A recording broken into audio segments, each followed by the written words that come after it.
Hello again, everybody. Hope everybody is doing well. So today's video is going to be about functions. Functions are just like mini programs inside of a bigger program.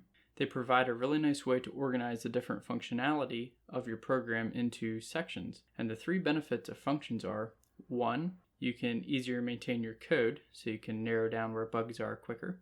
Two, you can reuse them whenever. So if you find yourself doing something over and over again in your programs, good chance are you should make a function out of it. And thirdly, you can abstract away complexity. For example, we've been using the print function all along, and we really don't know how the print function works. We just know what it does and how to use it. So that's the three benefits of a function. And now I want to show you three ways to look at what a function actually is. Well, first off, I already said it's like a mini program. And then secondly, you can think of it as like Legos. They are building blocks that are used to build something bigger, and they can be reused over and over again, which is a wonderful thing. And lastly, you can think of it like a box that you can put something into, but you don't necessarily have to put anything in it. And it will do an action, and it'll give you back a result. So two important things there. It'll do an action and give a result. All right, so I'm going to open up VS Code and let's get right into it. So first off, where can we get functions? Well, we've already seen built-in ones like print, like I just talked about. Now, I told you that a function is a name with open and closed parentheses after it.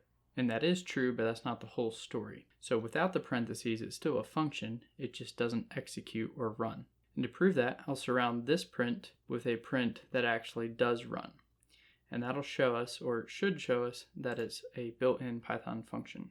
And if you see in the output, it says built-in function, and then right after it shows us the name. So that's how we can know for sure that print is a function. So built-in functions are one way. Another way is from what is called a module. Now we haven't looked at that yet, so we're just going to wave our hand at that for now.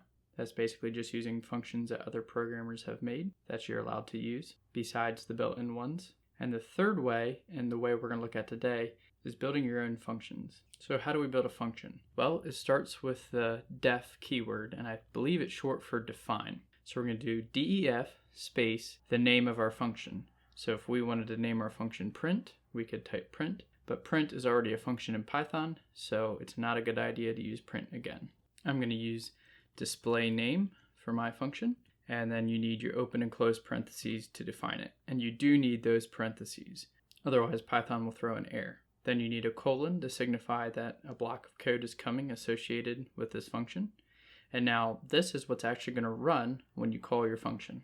But Python has a keyword that lets you put in as a placeholder. So if you're not ready to put code in yet, you can just put in pass, and that'll let you not put anything in there. And that would work for a for loop and an if statement or anything that needs a block of code. So now by definition, we have a function. And to prove it, I'm going to do print, and I'm going to put the name of my function. And remember, if I don't call the parentheses on my function, it won't run. It'll just display what it is. So I'll run this, and you see we get function, and then the name of my function. And then at the end, we have a hexadecimal name saying its address in memory. So the point of that was to show that we do have a function. Now let's actually do something with our function. Well, first of all, I'm going to just have it print and my name. So I'll say print Denver. Now to run my function, you call it just like you would call print, except for you use the name of your function, which is display name. And they say this is calling your function. So to run your function, you have to call it. And that means put open and close parentheses after it. Now display name has a print statement in it, so we don't actually need to run this print on it. So I'm just going to comment out this line for now, and I'm just going to run display name, and let's see if we get some output. And you see we do get my name printed to the screen. Now what if I were to actually print display name out? So display name has a print of its own, so let's see what happens. So I'm actually going to get rid of just simply calling the function here, and I'm going to print the function. And I'm going to run that. And now you see we do get Denver printed to the screen again, but this time we also get none. Now what is that none? That none is what the function returns. You can specify what you want your function to return, but if you don't specify anything, by default it'll just return none. So display name getting run here prints my name. That's the action it does. And then it returns none because I didn't specify to return anything. That's what I meant earlier when I said functions will perform an action and they'll return a result. So if you want to return a result, you can just type in the return keyword. And now I'm also going to return the string Denver. So if you're following the theory here, we should get Denver printed twice, because display name does the action of printing Denver, and then the result, or the return rather, gets passed back to this print statement, essentially just printing the string Denver as well, instead of none. Now let me run that. Now you see we get Denver printed twice to the console. So now I'm going to get rid of this print statement and just leave the return statement. And I'm going to also call display name again outside of the print statement. Now this should only have output once, because here I'm running display name, but it's only returning Denver.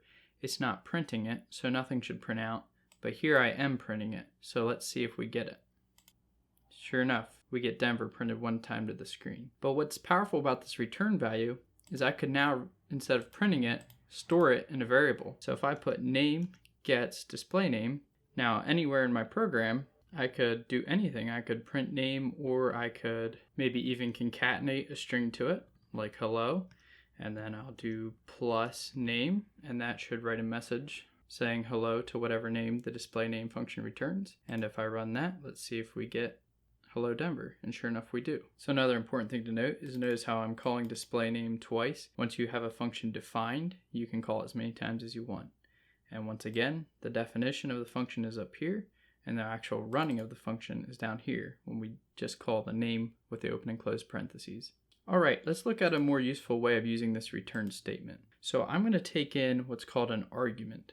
Right now, we didn't take in any arguments, but if you remember in past videos, I referred to values you pass into the parentheses of a function as arguments or parameters. Well, generally, when you're defining the function, they're referred to as parameters. So if I put x here, that's one parameter, and I can add more by putting a comma and adding another one. But then when I call the function, when I put actual values in there, that is the arguments.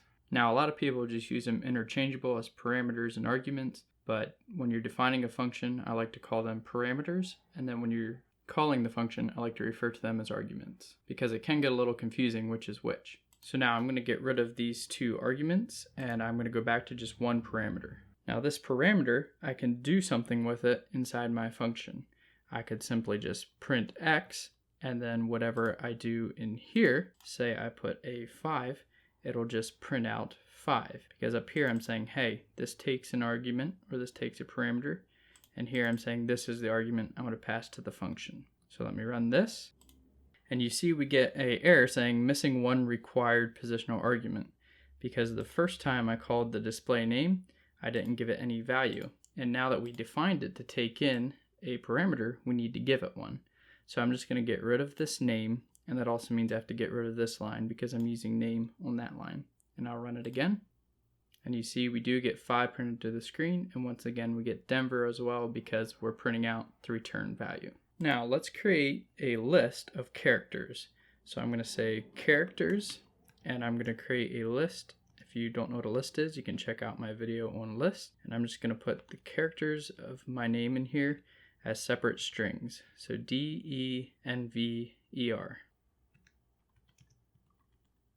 Now I want to create a function that takes in this list of characters and makes it into one string. So instead of taking x, this is just a variable name, just like any other variable, but I want to make it more descriptive. So I'm going to say it takes in letters. And that also means I need to change my variable name inside my function. Now I don't want to print it out anymore. I actually want to join these letters together. And so I'm going to create an empty string, and now I'm going to run a string method. And a method is actually just a function itself, but it's tied to an object, in this case a string object. Now if you watch my string formatting video, we've already looked at the .format method that can format a string nicely for us. But this time I'm going to use the .join. And if you want to know what that does, you can look into it. That's not important for the purposes of this video. Just know that it will take something and join it into one string. So I'm going to pass in that letters list, and then I'm going to actually return that result. So I'm going to cut it and put it down on the return line. Now, instead of taking in 5 with display names, I'm going to take in that characters list. Notice up here, this is the parameter. That's the blueprint of what I want to take in. This characters list is the argument that I'm passing in. So characters will in a sense go in as letters and then get joined down here. And hopefully when we print this out, we should get my name printed out in one string. So let's try it. And sure enough, we get Denver printed down below as one joined together string. So now we can make another list of characters, and I'm just going to say another, and I'll make a list and I'll do Brad. Now I'll call display name again, and this time I'll call it with another, which if you're following along should give us Brad. Now if I don't call print, it's not going to print it because I'm not printing the joined together word, I'm returning it. So I'll go ahead and print it out and surround it with parentheses, and I'll run it. And now we get Denver and Brad. Alright, so let's take a look at a different example. This time I've defined a function called display nums, and I'm trying to print out A and B, which means I need to take in two parameters, A and B, and then when I call display num, I need to pass in two parameters. So I'm just going to pass in 4 and 5. Now if I run this, it should just print out 4 and print out 5 on separate lines. So let's see if we get it, and we do. Now I want to show you that you could put in default parameters. So up here I could say A gets 5, except for this would throw an error because any default parameters need to come after any parameters without a default. So B would have to come first in this situation, but I'll just switch it in this case. So I'll do B gets 5. Now when I call it, I only have to call it with one argument. So if I just call it with 4, it'll still do the same thing because I'm passing in 5 by default. So I can run this, and I still get 4 and 5. But I can also override that by just providing a second argument like 6. So I should get 4 and 6. And I do.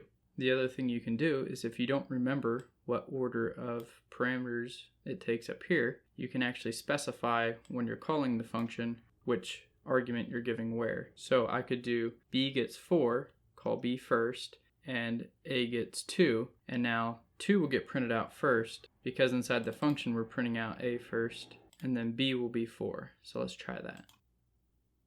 Sure enough, we get 2 and 4. And that works whether you have default arguments in there or not. So let's try that again just to make sure it works without defaults. And it does. This down here is just if you forget the name the arguments come in, or you don't want to bother remembering, but you know those values exist in there somewhere, you can just pass them this way.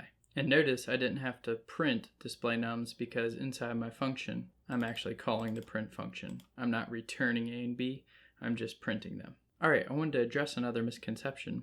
And so you can make a function print 3 lines like print hello, and then when you call it with print 3, it'll print 3 lines out, or do whatever you said to do 3 times.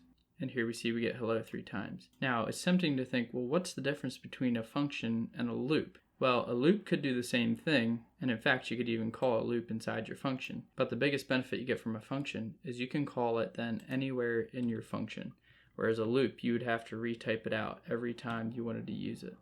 So that is the benefit of using a function over a loop in something like this. Alright, so this is one thing you can't do with a function. You can't call it before it's defined. So Python reads your file top to bottom, and if it comes here to line 2 and sees that it's supposed to run a function called do something, and it hasn't yet been defined, you'll get an error like this. You see it says do something is not defined. So in that case, you would have to move the function definition up above calling the function. But there is a fairly easy way around this, and that leads me into something that I really wanted to talk about. And that is how to structure a Python program. Now I'm not saying this is the absolute way or that there is an absolute way, but this is a common way, and this is arguably pretty good program structure. So what you could do is define a function called main. Now it doesn't have to be called main, but that's a good name for it because it shows that, hey, this is the main part of my program. And programming languages like C actually require a main function. That's where your program needs to start. And then what you can do is write all the main logic of your program inside your main function. And then at the very end of your program, you can just call main with open and close parentheses. Now what this would allow you to do is run do something up above where do something is defined. So if I paste over this pass, I can actually run do something in main. And the reason is because Python will read the file top to bottom. And it comes here to main and says, okay, I need to do something. But main isn't executed yet, and so it goes on to do something and defines do something. Then it actually calls main, and by then do something is already defined, so it runs no problem. And I'll try that. And sure enough, it didn't give an error. Now, if you were to call main right after you defined it, that would defeat the purpose because it would see it needs to do something, and then it would try to run it right away before this is actually defined. so that would not work. Your main has to come as the last thing. Alright, so I'm going to show you how to structure a program, and I'm going to do it just like I'd be thinking through the process. Now this is pretty much oversimplifying a problem, but I just want to show you what a workflow of like a program would actually look like. And I don't want there to be a bunch of confusing stuff in it, so I'm going to use a very oversimplified example. So what you might do is I'm going to get rid of this do something, and I'm just going to type in main, and I'm going to type in pass. And what I'm going to do with this program is I'm going to take in two numbers from a user, and then I'm going to ask them whether they want to add, divide, subtract, or multiply those two numbers. So I'm not going to explain too much along the way. This is mainly just to show you the structure and the thought process of a program, but I will say what I'm doing. Alright, so I'm going to write a main function. I'm going to come down here and I'm going to define some more functionality. Now I'm going to need to get numbers from a user, so I'm going to define a function called get, and I'm going to want to float, probably because I don't know whether they're going to enter a integer or a floating point number, so I'll just say get float. I won't take any parameters in, and I'll just write pass in here for now till I get my structure. I'm also going to need to get an operator, so I'm going to say def get underscore oper for operator, and I'm just going to put pass in there for now as well. I'm also going to need to maybe do some addition, so I'm going to do def add, and then I'm just going to pass. I might also need to do some subtraction, so def sub for subtraction, pass, and then I'm also going to need to do multiply and divide, so I'll just go ahead and do those as well. And lastly, I want some way to do the calculations, so I'm just going to do the parameters of x, y, and oper. So x and y are going to be the two numbers, and oper is going to be the actual operation they want to do. And also I just thought about it that add's going to need the two numbers to add together.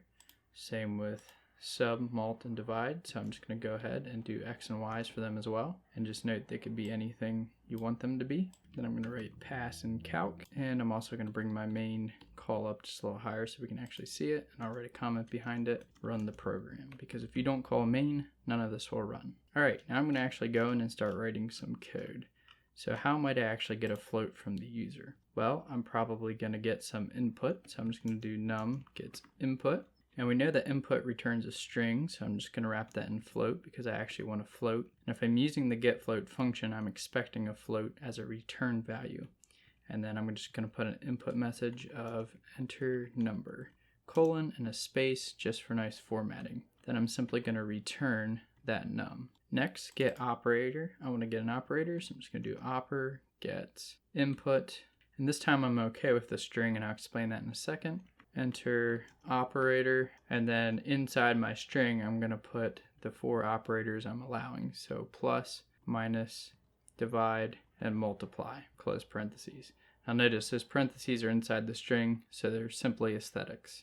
And then I'll simply return the oper. Oops, I want to put a colon in there so it looks nicer. Then my add function, this is going to be really simple. All we're going to do is return x plus y, and really all of our arithmetic operations are going to be the same, just with a different operator. So I'm going to copy and paste, which is generally bad form in programming. And like I said, this is not an actual good way to do this program. I'm just trying to give you a general idea of how you might think through designing your programs. And so I'm going to copy and paste into these and then just change the sign. And lastly, I have my calc, and this will be my most sophisticated function probably. So I'm going to do an if statement to see what operator they gave me. So I'm going to say if oper equals, and now here's why I want a string back from the user with getOper function, because if it wasn't a string, you can't test against the plus sign, because the plus in code without a string is actually trying to add 5 plus whatever number. It's trying to do an addition. And we don't want to do an addition, we want to test, or see rather, what the user inputted. So if they inputted the string of the plus sign, then we want to do the addition. So I'm going to say add, and then this takes an x and a y, and so I'm just going to take this x down to this x, and this y will get passed in as this y, and this oper, of course, is what we're testing here in the if statement. And we'll actually want to return this function so that in main we can print it out. And I'm going to say elif oper equals minus, and of course we're going to want to subtract, so I'm going to do return sub of x and y. And the next two will be almost identical, so I'll just copy and paste and then change the signs. And I also need to change the actual functions that we defined earlier to be mul for the multiply and div for the divide.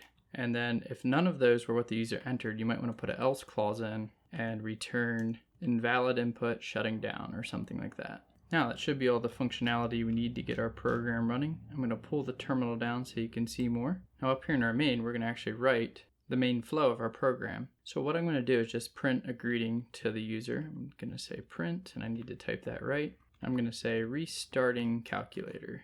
Then on the next line, I'm going to print please enter 2 numbers. Now I want to actually get the numbers from my user. So I'm going to say num1 get, and now I can just call my getFloat function. And the beauty of this function is now I know I'm getting a float. I don't need to worry about converting it because I already converted it inside the function. So now it's going to get me a float, and then I can say num2 also gets a float. So we got to use that function twice there. Then we need our operator. So I'm going to say oper get oper, and I know that's going to get me a get operator. And then lastly, I just need to calculate the result. So I'm going to make a variable called result. I'm going to say this gets whatever the calc function returns with the 3 arguments. And you see VS Code is telling me it takes an x, y, and oper. So for x, I'm going to pass num1. For y, num2. And for operator, I'm going to pass in the oper. And those are coming from the return value of the getFloat function. The 2 numbers are, and the operator is coming from the getOper function. And then lastly, I'm just going to print the result. Now, in 1, 2, 3, 4, 5, 6, 7 lines of code, we have the main logic of our program. And now if there's ever problems in your program, you can go to the specific functions and narrow down where your problem was. So let's try to run this and see if we got any errors. And of course, if you actually want to run it, since all the main logic is in the main function, you have to call the main function down at the bottom. So I'm going to go ahead and run this. So we get restarting calculator, please enter 2 numbers. I'm going to say 5 and 10. And I'm going to say please add, and it's going to give me 15. So that seemed to work great. Let's try it again and enter an invalid operator, see if our else clause is working. So I'll do 10 and 5, and I'm going to enter 5 again. And it says invalid input shutting down. And there's other flaws in this program, like we aren't checking and making sure the user is actually giving us a floating point number. So our program could break there. But again, the correctness of this program was not what I was trying to stress, but rather the structure of the program and a little bit of the thought process behind it. So I hope you found this useful. If you did, please give me a thumbs up.